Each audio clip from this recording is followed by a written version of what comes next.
Jetzt bist du gleich live. Wunderbar, wunderbar, das haben wir schon.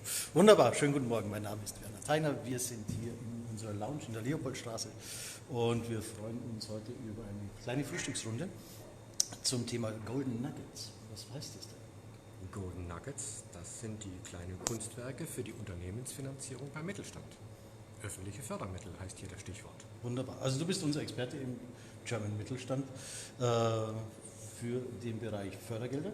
Richtig? Das ist hervorragend. Und deswegen sitzen wir heute Morgen auch hier zusammen, trinken noch eine Tasse Kaffee und, oh, da schau mal, da ist dein Bild da hinten, das ist ja geil, oder? Super, wie das alles wieder reinpasst.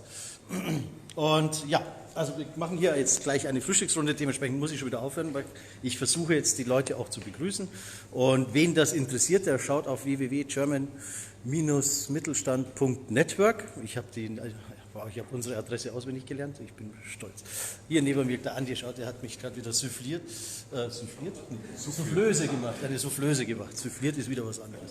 Also, wir freuen uns und wenn ihr neugierig seid, www.german-mittelstand.network, da darf jeder gerne Gas geben bei uns. Also, wir sehen ganz sicher, werden wir auch einstellen. Wir filmen jetzt mit und wir werden ihn nachher auf unserer Webseite einstellen. So großzügig sein. Ja, so. Ja. Wow, Wahnsinn. Mach mal. Läuft bei uns. Also, wir sehen uns.